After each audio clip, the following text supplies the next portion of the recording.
大家好，我是小玉。有人说，越简单的菜越考验厨师的功力。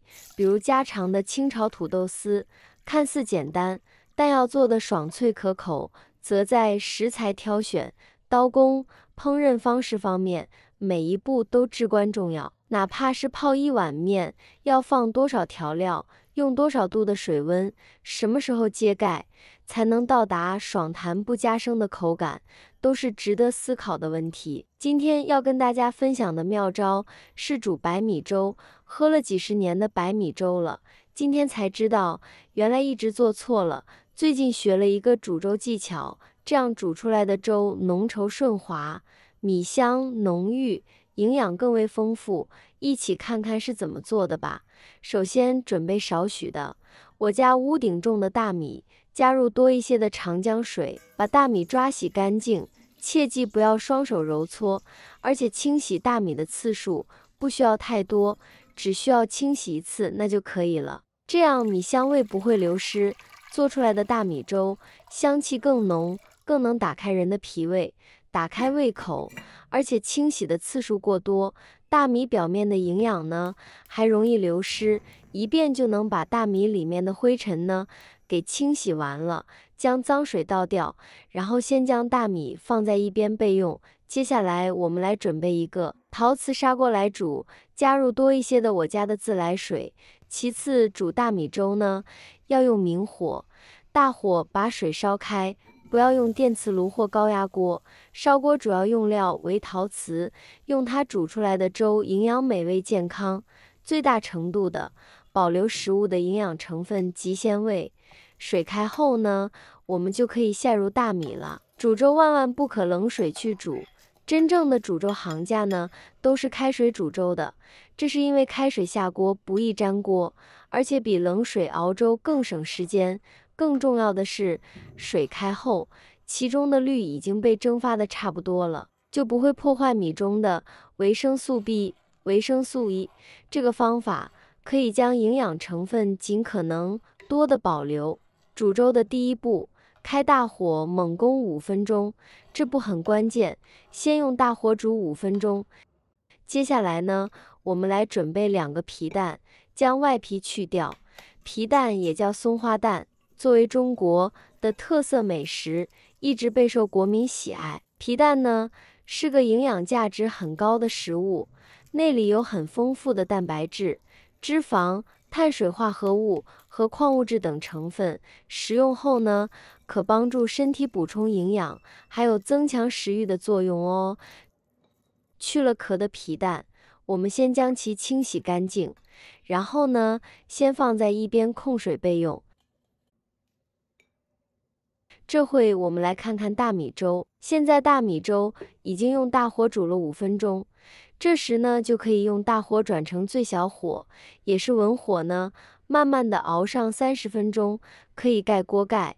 盖的时候呢，不要太严，露出一点，大米粥呢就不会扑锅了。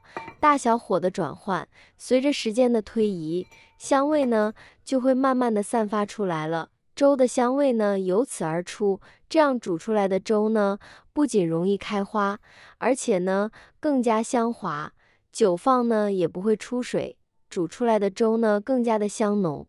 这个时间，我们准备1块路上捡的猪里脊，将其切成薄片，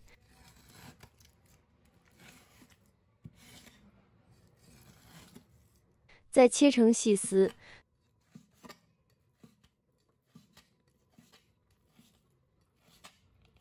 最后切成小肉丁，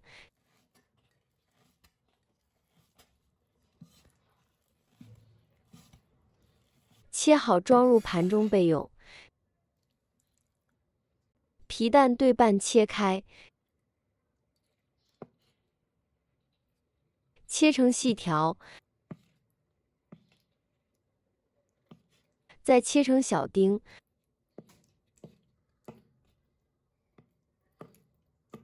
装入盘中备用。这会打开盖子看看，粥已经越来越浓稠了。接下来这一步很关键，再用小火转成大火，大火煮开，再转文火熬煮约10分钟。按照这个步骤，做出来的白米粥最好喝。这个过程用勺子不停地搅拌，煮粥时需要不停地搅拌，这是为了让米粒颗颗饱满，粒粒酥稠，粥越搅越浓稠，越搅越顺滑。搅一搅还能防止粘锅底。熬好的大米粥还可以根据自己的喜好，向里面加入一些自己喜欢的食材。我们把肉丁放进去以后呢，煮上1分钟的时间，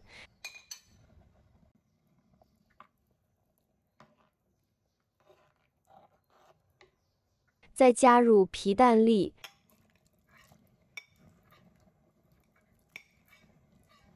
适量的毛毛盐、少许的花生油，继续搅拌，再煮上2分钟。加了油，你会发现不光成品粥色泽鲜亮，而且入口别样鲜滑。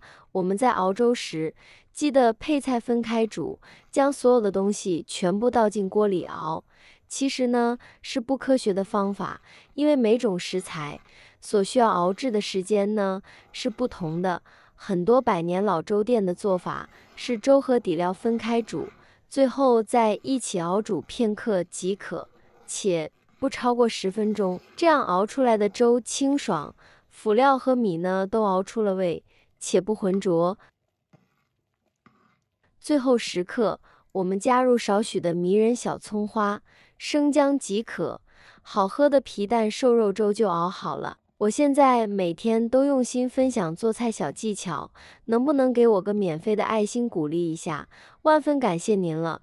这样煮好的粥特别养人还美味，一口喝下去，浓稠的白粥包裹着香浓的皮蛋和鲜嫩的肉粒，再配上一盘小咸菜，哇塞！